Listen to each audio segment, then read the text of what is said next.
Hey, thanks for being here. Wizard number 9. Let's continue on the few issues of Wizard I still have in my possession. I gotta tell you, this cover right here, um, it was, when I first saw it, even though I had no idea who Whitman was, took me a long time to understand it. It's Bart Sears. Um, I believe that I kind of deciphered that at least a little bit in my head just by looking at the muscular anatomy. As I kind of grew to know Bart Sears' work over time. But this, when I saw it at the time and to this day, might simply be the best image of Venom I've ever seen ever. I mean, I think it's so damn interesting. It's so good. I mean, it's airbrushed within an inch of its life, but I just, as a guy at the time who was learning to draw, I mean, I'm still learning to draw, but as a kid, I remember looking at this and going, I would never have thought to do muscles like this, and it makes perfect sense, but I still don't understand. Like, how does this guy know muscular anatomy so well? I still kind of marvel at these, like, triceps back here and how they're folded up, the big long shoulder muscle folded back up this way. Whatever these muscles are right here on the forearms. And then the way he did these like shoulder muscles. It's so good. It's just the best image of Venom ever as far as I'm concerned. And as happened with these Wizard magazines, the cover issue, or the cover of the issue, always had a poster on the inside. And so I had this poster up on my wall forever. I honestly don't know whatever happened to it. I must have taken it down after some years, because there was a time when I had every bare space of my walls in my bedroom as a kid covered in posters I would get from comics places. And I think one time I just decided I just needed to clear it all out and take it down, and kind of wish I still had it. But an absolutely amazing drawing by Bart Sears. And I believe that he does Whitman here because at the time Bart Sears was contractually working for like DC and was not allowed to do work for other people. So he got like a pen name or something like that, so he could draw other characters. And that's why it says Whitman, not Bart Sears. But an absolutely incredible drawing of Venom. I will never get over how much I love the muscular anatomy on that. And I've said this before, I don't care for Venom's long, slithery tongue. I think this was before Eric Larson made that popular, or, right about the same time, but clearly not a big deal because, there's teeth and there's drool, but everyone draws that big, long, stupid tongue, and I do not like it. I'm not a fan of it, but it is like a mainstay of the character at this point, so what do I know? Did you ever collect pins? Who the hell would want that? Jim Lee X-Men cards. I've done a video on that. Those were fun. I don't care about anything that Gareb Shamus has because he's stupid. I always like seeing some of the black and white artwork in these things because I always wished I could see it more black and white. Wish you could. They're not very well reproduced there, and that's fine. Man, I mean, I just got done reviewing Weapon X with Barry Windsor Smith's artwork, and I remember at the time everyone was saying, Barry Windsor Smith, he's incredible. But then I just kept seeing him attached to this Valiant stuff. And I'm like, this is so weak. This is so dumb. And it's not his drawings. It's the characters. Like, look at this guy in a little skirt. Like, it's weak sauce. Weak sauce, man. What's amazing is that the cover doesn't tell you shit. Maybe it was polybagged, and on the polybag, it said on the inside, what's on the inside of this. It's got Venom poster, Batman 2, trading cards. This is an interview with the original Image Comics founding fathers, minus Will Spertasio, talking about what they're doing and why they're doing it. This was the biggest news in the history of comics ever at the time, and the significance of it cannot be understated. And why is this not shouted out on the cover? This image right here, this picture is very popular. What's really funny is that for whatever reason, Jim Lee brought his homie Hank Canals here. That guy has no no right to be there. And there's actually a version of this where somebody photoshopped Will Spertasio's face onto this. And I think that's hilarious. I mean, I know no disrespect to this dude who's, I think, helped co-write some of Jim Lee's shit. And, it's his buddy. You bring your buddy. But this guy has nothing to do with everything that these guys did. He should not be in that picture. Maybe it was just like a candid moment, and who cares? No one was thinking down the road. But so you got Eric Larson, Liefeld, McFarlane, Silvestri, Valentino, and Jim Lee, and nobody. So there's a big interview with these guys going over, like Wizard just asking them, like, you guys just announced you're leaving Marvel. You're forming Image Comics. You're going to do your own titles. This is the biggest news ever as a kid who was in love with pretty much everything these guys were doing. This was the greatest thing in the history of ever. Like, you couldn't have been more excited. Like, oh my God, I can't wait. Now, the level of joy that we got out of those did vary. When they first started coming out, it was like, oh my God, oh my God, oh my God, gimme, gimme, gimme, gimme. And the only book that maintained long-term interest for me was Larson's Savage Dragon. I'm still collecting it to this day. I'm on the verge of dropping it. But I've got every book, except my local comic shops can't seem to just put it in my holds anymore. And so I'm kind of pissed off. And then I've kind of been getting bored with the book and kind of don't like Eric Larson's political ramblings online. So he's actually costing him a reader by just whatever. I don't care. So there's a lot of really interesting bit of information. I sat here, I'm like, should I just pull out the interesting points or should I read the whole fucking thing? And I don't think either way is interesting, so I don't know what I'm going to do. Wizard asks, other than the people seated here, who else is going to be involved with Image? To say Will Spertasio, who is currently the artist on Uncanny X-Men, is going to be doing a project with Chris Claremont for later this year. Chris called me up from Paris, France, and said they're still working out the details. That's from Jim Lee. So, obviously, Will Spertasio couldn't be here for whatever reason, but his original plan, his original concept was going to be a book with Chris Claremont, and that's what was going to be his debut Image Comics title. I wonder what that would have been. There ain't no fucking way that was going to be Wetworks. Like, there's no way that Protasio's like, hey, I'm going to draw these, like, golden soldiers that kill vampires and werewolves. You write it for me. No fucking way. You have Claremont come up with something. Of course, you do that, then you get Sovereign 7, and that thing sucked shit. So, who knows what it could have been. Valentino says, I have a friend who was at that convention in France, and he said Chris couldn't stop talking about the project and was giddy about it. So that's interesting. Again, what could it have been? Lee says, we're delighted to have a real writer join the crew. George Perez will also be doing pinups, and he'll probably be inking some work. He's booked up through the spring of '93, but after that, he's entertaining the notion of breaking out with an all-new George Perez superhero team for Image. I got confirmation on that today. So again, that is interesting. They were talking to Perez, who is like booked up for a certain point, but they're throwing out the idea of it. How about you do your own team book for Image Comics? Come with us. And apparently George Perez at the time was like, yeah, that sounds good. Never happened. Wizard says, will Scott Williams be doing any work for Image? Lee says, yeah, he'll be the inker on some of the books. Valentino says, we also have a really big surprise if we can swing a deal. We've been talking with someone else who will shock everybody. I wonder what that was. Because Wizard says, others than Claremont, who will be writing. Okay, yeah. But Valentino really, teasing something. I wonder if we ever did find out. Does anybody out there know what that is? What was this big surprise that maybe didn't happen? I don't know. I wonder what that could have been. Wizard says, other than Claremont, who else will be writing? And they make a joke here, but Jim Lee says, Todd will be writing his work. Rob will be working with a new guy named, Rob will be working with a new guy named Hank Canals. So this Hank guy is a friend of Liefeld's? Rob will be working with a new guy named Hank Canals? I thought he was there with Jim Lee. The fuck do I know? I'm going to be working with a friend of mine. Must be Brandon Choi. Yeah, right there. Worst writer in comics. He works with me on the X-Men stuff. I've known him since the 4th grade. So Again, I appreciate that Jim Lee is like, hey, buddy, we've known each other since we were children, Mr. Brandon Choi.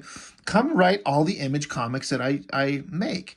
And I, they're terrible, but I don't feel like it's like not because they weren't trying, but they didn't know what they were doing. It was terrible. Silvestri says, I'll be writing a book called Cyberforce. I'm the old man of the group. I mean, Valentino's older. He says, I'm the old man of the group, so I'll be using a cane to help me draw with my book. So it's funny. They're all kind of laughing and having a good time. Valentino says, I'm going to be writing my own stuff. Wizard says, well, first of all, let's get down to the creative teams on what will be on each book. So this is like a big scoop. This is a big deal. I bet Wizards, they're like, tell us everything. And these guys couldn't be more excited to like, hell yeah. Absolutely. So Larson says the Dragon will be by Eric Larson, who will be writing it, and I'm thinking I'm getting Eric Larson to pencil it, and I'm pretty sure I can get Eric Larson to ink it. Chris Eliopoulos is going to letter the book. I have no idea who is going to color it at this point. The Dragon is about big guys who kick the shit out of each other. It's superhero stuff. Where are we going to set all this stuff? Asking the rest of the group. Mine's in Chicago. So, I mean, basically, Larson, he's like, it's my character. I write it, I draw it, I ink it. It's mine. The end. And he's the only one who stuck to that. And Spawn's like, Spawn will be written, inked, and penciled by me, lettering by Tom Orzechowski of X-Men. Dale Keown will do a pinup in issue 1. It's a character of his own creation, which he'll own the copyright to. Hopefully, we'll have Dale on board down the line, maybe expanding on his character. I also have a George Perez do a 1-page pinup of Spawn. He'll be penciling and inking it himself. In the center of the book, we will be giving away a free poster that I'll be doing the black and white too, and Ken Stacy will be doing the airbrushing. It'll be a pullout. So then Wizard's like, tell us a little bit about Spawn. And so McFarlane's like, I'd rather not go into that much about it, but then he talks forever about it. He's like, I don't want to talk too much about it. Sorry, I'm not going to do the whole accent. It's probably stupid anyway. He's like, what right now is that he was originally killed in 1987. He's been shot back to what he thinks is the day after he was killed, but by cruel fate, he's back 5 years later. Where he was originally a black man, he comes back as a white man. Thing about Spawn is that he's a combination of the guy with no superpowers like Batman, all the way to guys like Superman. God, McFarlane, he can't be everything. He's going to play it straight as he can as a human being, but he has the power literally to move a planet. Really? He won't do that, however, because every time he uses any kind of his power, it brings him closer to death. He's the kind of superhero who can and will die someday. He's got a finite amount of power, and that's it. Liefeld says, I'm doing a book called Youngblood. It comes out in March. It's a government strike force made up of super operatives, extra human people who have been genetically enhanced and scientifically enhanced. It's got a lot of government corruption and genetic corruption. It's like super steroids. In their environment, Youngblood are the celebrities. So none of that was ever worked into the story beyond we work for the government. Jim Lee says, my book has to be tailored to the things Rob is establishing. It does make things a little difficult. Liefeld says, the thing with Youngblood is that they don't just go to a superhero's headquarters, get an assignment, and go out. The government assigns them to terrorists, drugs, stuff like that, but they all have PR people for when it's all done. They have a guy who spreads their speeches for them. They have costume designers that think about their public image. One of the guys in Youngblood is a paroled criminal who they have just said, hey, you've got some extra abilities and we want to insert you into the team. But he's still committing heinous crimes, and the PR people have to cover up for them. So this has been talked about a bunch, but none of this was in the comics. Almost none of it. So the only time you ever knew about it was reading interviews where they say this is what's happening in the books. But in the books, it's just a bunch of pinups of the guys flexing and punching. None of that shit was in there. Silvestri asks, do egos come into play? And Liefeld's like, oh, sure, some people don't care. Shaft is a weapons guy. And an ex-FBI agent who they yanked out of the FBI and inserted him into the program immediately. He doesn't have any superpowers. He's just good with weapons and very athletic and agile. He's in training, and you're going to see that this is his first time he's on the job. Yeah, that doesn't get established in the comic. He's going to be leading people who are used to being led by a guy named Battlestone, which spins off into another book called Brigade. But that's another story. I'm like, oh my God, we're so excited. Jim L., it says, I'm going to be doing a book called Wildcats, and it's basically, since Rob's starting his Youngblood thing to do something different, I'm going to say they are covert, purely covert, even though part of Youngblood is. What if a company existed that was a multinational conglomerate with billions of dollars? They're not going to stop at bribing politicians to exert world influence. So what if they hired superpowered people to act as their agents abroad? And what if you had a cabal, a number of corporations around the world who were each doing this and then setting their teams against each other to further their company's ultimate agenda? That sounds boring as fuck. And none of that was in the comic, really. Not exactly. Silvestri says, what's the name of the company, Jim? He's like, I haven't figured it out. I haven't figured out the name of the company. The leader of the company is Emp. He's this real diminutive, cocky leader who's not the greatest role model for the Wildcats. To say any more, I would be ruining future issues. It goes a lot deeper than that, and there is an ultimate plan being enacted here, not just mindless scuffles over turf and resources. I see each book as a chapter in a novel, but being able to stand on its own. None of that was in the comic. Fuck you guys. You have these ideas, but then you didn't make this. Wizard's like, tell us about the specific characters. We have Imp, who is the leader. He's sort of this cosmic being who is his counselor, and her name is Void. The covert action team is called Strafe. That's funny. The covert action team is called Strafe, which is made up of Spartan, Morph, Zealot, the Grifter, and a guy named Hadrian. He's going to have a code name soon since everyone else hates his name. Well, Hadrian is like the name of Spartan. So he clearly come up with some different ideas. This is interesting to see what these original rough ideas were and how they changed to the actual comics when they were done. They are all endowed with different powers, and they are going to be introduced in a 3-part miniseries. I'll be coming back in January of '93 with the regular series, assuming the miniseries goes well. I'm going to be taking some time off since I am having a baby in July. Wildcats will be the only book I'll be doing starting January. I also have another character called Deathblow, and he's basically a man on a crusade against demons. He just wanted to do Sin City. We think they're demons, and he has a sword from the Crusades he uses to kill these demons. But that's going to come out in a black and white anthology book. I wish it was black and white. I'm going to do Deathblow. Rob is going to do a character called Blood Wolf, and Sam Keith is going to be doing his own character. It'll be out later this year. And in quotations, incidentally, the new anthology series has tentatively been titled Darker Images. So Silvestri says, my book is Cyberforce. It's a super team book of mutants, laughing. Basically what happens is this corporation that deals in military technology rounds up various mutants and performs cybernetic surgery on them to enhance their natural abilities. They take their genetic powers, whether it's flying or super speed, and enhance them mechanically. For example, one of the characters named Sasha Bullet, which is not a name of any of the characters, has the ability to run faster and do things faster than anyone ever could. That must be Velocity, and I'm trying to remember what her real name was. Sasha Bullet. So Lee says, I have a fast character, which there's no fast character in Lee's books. But then Silvestri's like, no, this one is faster than yours. You can't even see mine. And basically, this character is too fast for her physical abilities. If she ran into a fly going 2,000 miles an hour on the ground, it would go right through her head. So what this company does is they enhance her with mechanics. Valentino says, can't they just give her a helmet? He's like, damn, that's a better idea. They give her this helmet with a fly swatter visor. The basic gist is that this company improves on the original design with technology that enhances these mutants' latent abilities. Again, none of that was in the comics.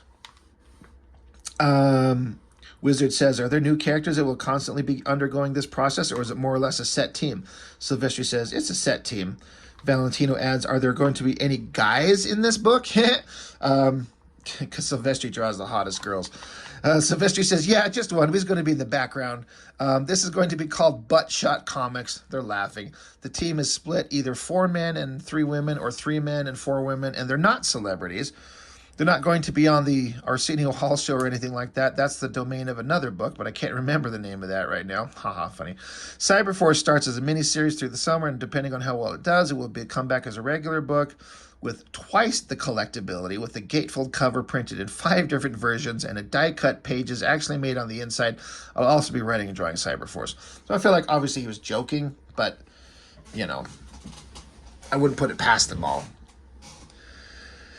Valentino I have 2 books. One of them is called The Pact. The Pact is a group of 4 characters who don't trust Youngblood, and they just don't trust the government. I mean, no one should. They want to strike out on their own and follow their own rules. They're led by a kid named Slam. He's a super speedster, but he's huge. He's the size of the Hulk. He can't run that fast, only like Mach 2. What? So he's the slowest super speedster. There's a chick called Cutlass. She uses swords and knives, shocking, and that kind of thing, but she's blind. There's a kid called Firearm. Wow. He's our loose cannon. And then the final one is Blacklight. He's an older one. He was a hero in the 1960s. The other book is a new concept, and the reason I might not do The Pact is that there are so many other group books that we need some solo characters. The other idea I have is this character originally called... Okay, wait, what? The other idea I have is a character called I Mutant, now tentatively called Clone with a K. And this character was basically created in a test tube. He may be an alien or he may be of another race, but the story revolves around that. So it's basically about rage and anger and about a character dealing with what he is, whatever the hell that is, which is completely different from everything else he sees. I will be writing and drawing the books like everything else I've ever done in my entire career.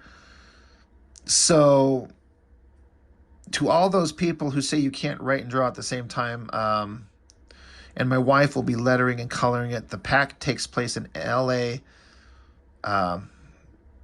Takes place in L.A. Back to Eric. So it's interesting. Valentino's listing The Pact, which I'd heard of, but I didn't know actually existed until I saw it reviewed on a different channel. Looked kind of terrible, but he is not mentioning Shadowhawk at all. So that's kind of an interesting thing. Silvestri says, what does the dragon do? Does he do any dragon stuff? Larson says, no, he doesn't do any dragon stuff. Flames and stuff? He very well might be, because I've been talking to these guys, and they all think that would be cool. A cool visual, even though I didn't know he should be doing such a thing. Silvestri says, all those who think you should breathe fire say aye, and everyone says aye. So Larson's like, he'll be breathing fire in issue 1. That's funny. I like that they're all kind of giving each other shit and kind of having a good time with each other. The dragon works for the Chicago Police Department. He's a one-man SWAT team. If some bad guys like any of Mark's characters are ripping up the place, Silvestri says, or you mean badly drawn guy, what does he eat? And Larson says, he eats coal. That's funny. He's just a regular guy with green skin. Okay, he's a regular guy who's 5'10", weighs 450 pounds, breathes fire, and has green skin. Perfectly regular. Silvestri says, what's that thing on his head? Larson says, I have no idea. Wizard says, does he have any special powers? And Larson says, he's strong as hell. I like that.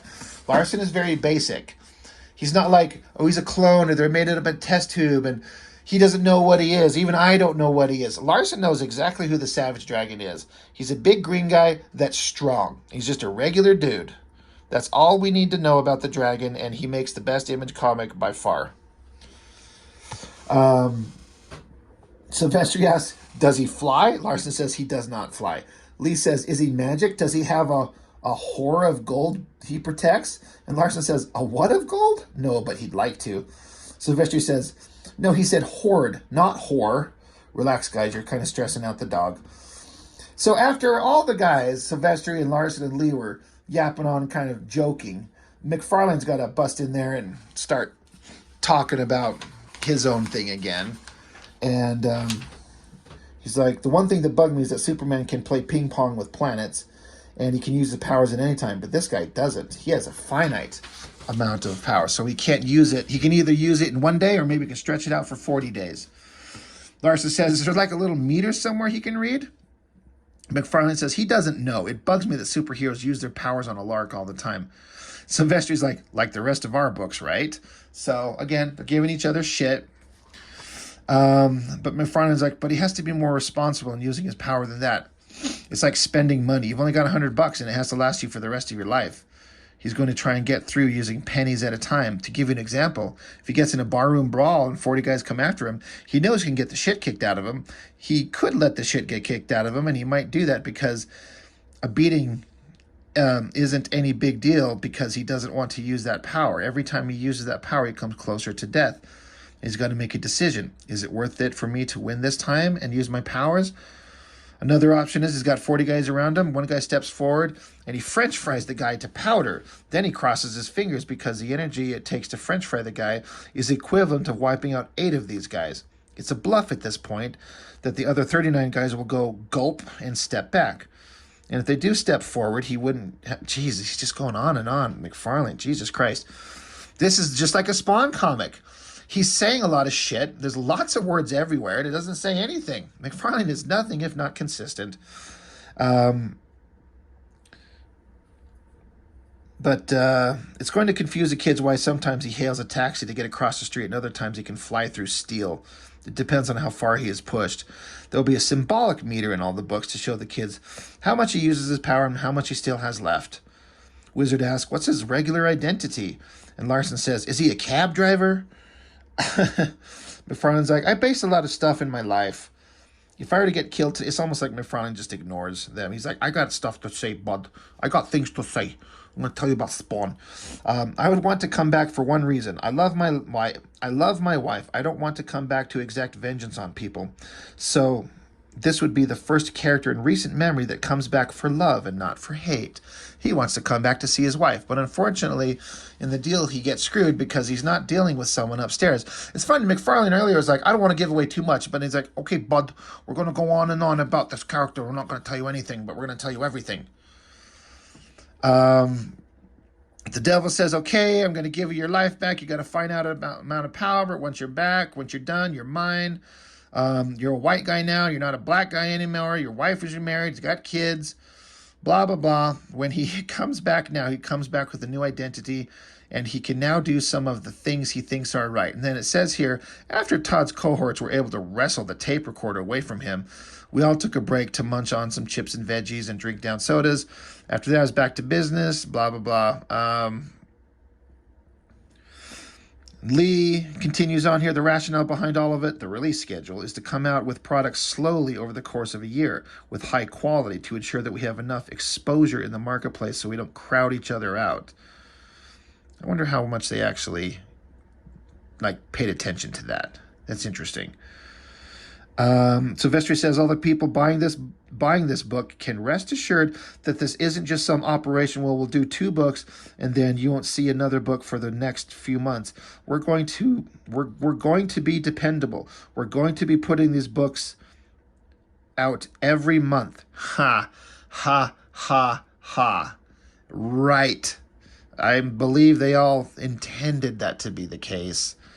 McFarlane says, we're monthly people. Valentino says, here's something that I have heard. A lot of people have expressed concern that we can't produce a monthly book. Jim Lee says, I've been doing it for 5 years. Valentino says, so we will be coming out with monthly books when they do start coming out. It'll be steady. It'll be a regular schedule. People will be able to get their Todd McFarlane fix and their Jim Lee fix. Yeah, it didn't work out that way. The only ones who were pretty consistent, Spawn and Dragon. Dragon had a little bit of a delay in between the miniseries and the regular series, but once it come out, it was very regular. And Spawn just kept going. Maybe if not monthly, then almost monthly. To his credit, good or bad, all the other books were delayed in varying degrees, and that's what we all remember. McFarlane says, everyone here has 6 to 10 characters as backups. I could give you a list of 10 characters. If Spawn doesn't work, then I'd be foolish to continue it. So what some of the guys are doing is that they put out a Wildcast for 3 issues, and if it doesn't quite go, there are another 10 characters you can draw from. Why not try another one? McFarlane just yaps on. Wizard says, will you be doing work for anyone else? McFarlane says, I'll go on the record and say I'm done with Marvel and DC. Wizard says, do you mean forever? McFarlane says, no, never say that word. I can only turn out one book. My attitude has always been I'm not going to give pinups and covers to other companies. When I was working for Marvel, I never gave any pinups or covers to DC. It was just a personal loyalty that I gave, which I kind of respect that. I get that, you know. I did a couple of extra pinups and covers and posters for Marvel because I was working for them. So since I'm pulling my work there, if I have time to do an extra pinup or poster, it would be an image pinup or poster. Sylvester says, in the back of Cyberforce, maybe? McFarlane says, whatever I can do. We're looking to do crossovers too. Let it be known that we're looking to do crossovers with Dark Horse. We hope to do crossovers with Mirage. That's interesting. Did anything with Dark Horse ever happen in those early days? I don't think so. Larson says, I don't know if it's been said, but all these books will be existing in the same universe. So they will be crossing over with villains, each other, and everything else. McFarlane keeps going. If Wildcats is a big thing or Cyberforce is a big thing, then there might be an Alien Cyberforce comic book. To me, that's good for the comic book community as a whole. Right now, we don't want to be enemies with anybody. We all want to play together. We're not looking to put anybody out of business. Ideally, it'd be nice if Cyberforce could cross over with the X-Men, or if Youngblood could cross over with X-Force. Will any of that come to pass? Who knows? I don't see why there's not more of that. There's not more of that to tell the truth. The other thing, from a strictly moral standpoint, is for 50 years, they, the big comic book companies, have treated creative people as a certain way. And my biggest reason for leaving is to try and change that system somewhat, to change the system. And the way to change the system is to show that the creative people can survive without the big corporations, because they've told us that we can't survive without them. But if we can, then I think somewhere down the line, some things are going to have to change in this business that are going to be for the betterment of the creative people. So I appreciate McFarlane's approach to that. I think that's, the creatives are just been seen as kind of replaceable by the big companies. And they're like, no, we're the ones bringing the kids in and making them buy the books. They 100% were. So they talk more about different stuff here. McFarlane goes on and on forever. Talk about, everyone's bringing in friends that we've known. We can bring in buddies that we've known to help us create our books. Blah, blah, blah. Wizard says, are the rest of you going to be doing work for Marvel at all? Leifeld says, I've been trying to do X-Force and Youngblood for the last 2 months. I thought I could do it. I'd say by the summertime at the latest, I'm going to commit myself to just doing image work for at least the next 2 years. Part of this has had an experimental angle to it. We all might fall flat on our face, but I mean, we're prepared too, but I think we have to be willing to risk it. I'm never going to say never either. That's foolish. This is not against Marvel. It's just the climate is right for this to happen right now. Jim Lee says we have to take our shot now, as opposed to 15 years from now when we're bitter old men. You have to do it in your prime. So that's good. McFarlane goes on about Jack Kirby and Neil Adams quit. Gil Kane, Frank Miller, a lot of guys have quit over the years, and a lot of guys have quit after their run. It's time for the guys to quit at their height, and then to send a message to the companies. Liefeld says, this is the first time this has ever been done, I think. McFarlane says, a mass exodus at the height of your career, joining together for the first time. And Liefeld says, not as a blow to Marvel, but as an opportunity for ourselves. So, let's see. They just keep going on about what the plans are, what the future is. How they could have stayed on, Jim Lee's like, I could have stayed on X-Men and milked it for a couple of years, gotten paid really well, but he's like, I need to start right now. The time is right. McFarlane says that if he stayed on Spider-Man for 20 years, he knows that his energy just wouldn't be there. He couldn't do it. It just wouldn't be the same. You burn out. You got to have something interesting to inspire you. And I agree with that totally. Sylvester says, I think the kids who buy these books will be seeing the best work we've ever done, simply because of the fact that all of our projects are coming straight from our hearts and they're close to us. We get complete creative control, and that's very important to the creator. And that importance to the creator is going to spill off into the book, and in turn spill off to the reader. I think they're going to be very happy customers. I think that happened somewhat with some of them. I feel like Larson put his whole heart and soul into Dragon. I feel like McFarlane does that to Spawn. It just didn't read very well. Artistically, it was fantastic, but it's just a terrible read. Valentino, I didn't really get to read any of his books, and I don't know. I feel like Valentino absolutely is a guy who cares about the comics industry and drawing, and seems to be a really nice guy. But I didn't get to read his books, so I can't really speak on them. Jim Lee, I don't know. I don't know if his heart and soul were really into it. I mean, I don't know. I don't know enough about it. It just, I didn't feel like the passion from Wildcats. I felt like there was a little bit more passion somehow, some way in Cyberforce than there was Wildcats. I can't tell you why. I could be completely wrong. And I believe Liefeld puts his heart and soul into it. I think he makes some terrible decisions. He doesn't know how to craft a story. He just wants to jump to the cool shit. He doesn't want to do the small stuff to build it up. He can't draw for shit. But I believe his passion is there 100%. So the only one who really, really has the passion and created good work was Eric Larson on Dragon. And Larson said here, not only that, but we're going to be drawing characters we know how to draw, and we can draw whatever we want. I'm going to be gearing my guy to my strengths and what I do well. So I appreciate that. That makes sense. And McFarlane goes on forever again.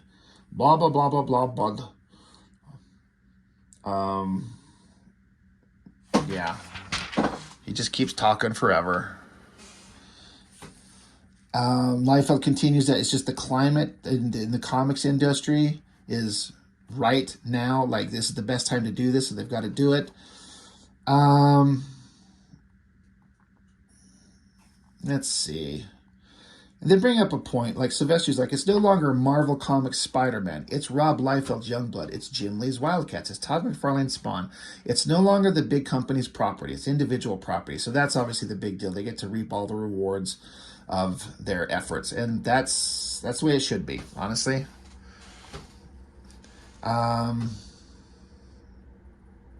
Yeah, McFarlane also continues here, the pressure is now on Mark Silvestri, for example, to sell his book.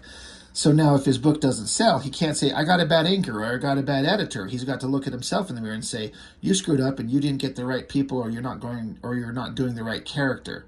So you get to craft the story and make it look as good as you can. What's funny is you go back and look at Youngblood #1. Liefeld's artwork, it was as good as he could do, but the coloring was god-awful, and the lettering was horrible. Like, horrible. It's shocking how bad it was. So, no one to look at but yourself. And you think Liefeld would hire, like, a good letterer, because he had millions of dollars. He says he got $1 million paycheck from New Mutants number 100. And I'm sure he got $1 million check from X-Force number 1 and 2, or close to. He got a lot of money, but he hired somebody terrible to do the lettering. Wizard asked the question here, what it will be like 2 years from now? What do you see? Silvestri says, damn, I can't believe it didn't work. I was so sure. Liefeld says, have you seen the new Youngblood film? Ha, right. Never going to happen. He doesn't even know those characters anymore. Valentino says, I would like to see a whole bunch of creators standing shoulder to shoulder. Love that. Larson says, this room would be filled with press people. It's like they're so famous and popular that everyone's just still there to listen to what they say. And McFarlane, of course, has got to talk on forever. He's like, the goal I see besides standing shoulder to shoulder, blah, blah, blah, blah, blah, blah, blah, is that blah, blah, blah, and blah, blah, blah, blah. So that's basically it. They talk a little bit more. We're doing books that we're going to enjoy. This is going to be awesome. We're going to put out monthly books. No, they're not. This is going to be the best work you've ever seen us do. Some of you. And then they get into some conversations with the guys from Malibu Comics that are going to be publishing Image Comics. Unfortunately, I don't think that shit's interesting at all. So we're going to skip right by that. This has been going on long enough. I'm sure you're all sick of listening to me talk. Valiant turns up the heat. So they're going to interview with Steve Masarski, Seymour Miles, and John Hartz from Voyager Communications about Valiant Comics. And how do you have an interview with these guys after you just got done interviewing the Image Comics guys? Never read this once, didn't read it again, don't give a fuck about Valiant Comics on any level. No disrespect to those of you that love them. Toys. Toys were just ridiculous. I mean, look at this Wolverine. Look at that mask. Look at his motorcycle with like claws. That is ridiculous. But they're made for kids, so whatever. Patrick Denny O'Neill writes an article about Neil Gaiman and Sandman. I don't know why I care about this one guy's opinion on it. He's not interviewing anybody, so who cares? It just goes on and on and on.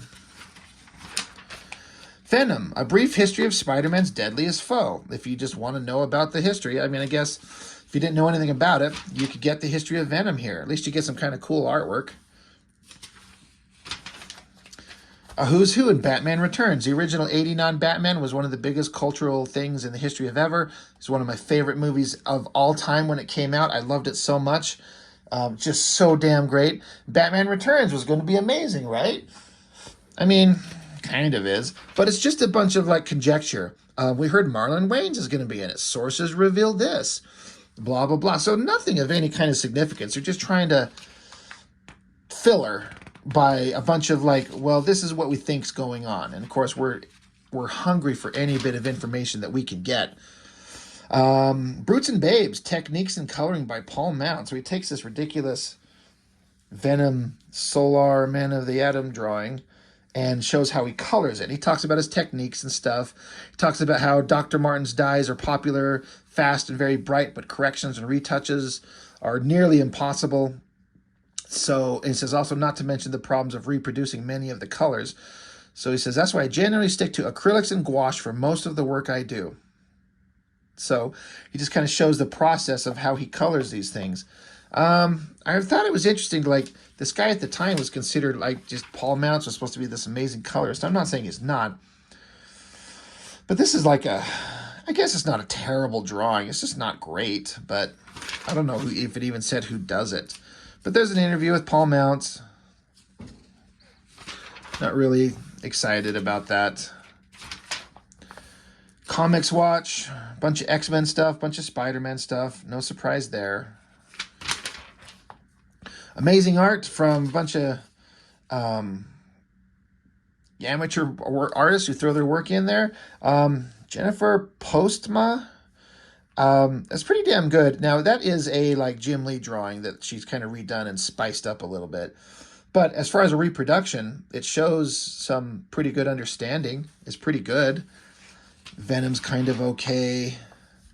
Didn't care for most of these. I didn't understand Lobo at the time. I guess I get now why that would be funny. And this thing reminds me of like high school art projects. Like, do these gray tones, do these landscapes, do sunrises and shit. Like, okay, but I'm going to throw Wolverine in there too. Which is fine. Contests we don't care about. Toying around. Awesome drawing of Psylocke by Jim Lee. Always love that from the cover of X-Men #1. It's just mirrored. It's flipped around. Some of these figures, I don't know that, I mean, I was into the X-Men big time, but I don't know that I would have wanted any of these figures. But for some reason, having flipped through this recently, I kind of wish I had every one of these X-Force characters. I know I shit on Liefeld a lot, but the X-Force characters in the stories were interesting as hell to me. I'd want that Cable. I'd want the Shatterstar, Deadpool, Strife, Gideon, just so we can like melt him and kill him. Forearm, sure, why not? I don't know. And that Silver Surfer, that very chrome, shiny, reflective material, that'd be fun to have. So they're very cute for the time.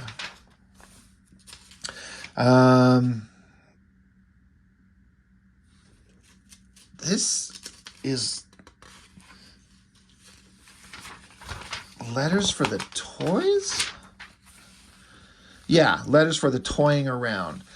This is also the spot where the poster insert was in here. You can see that I pulled it right out. In fact, I left a little nub on there. I didn't tear it out straight.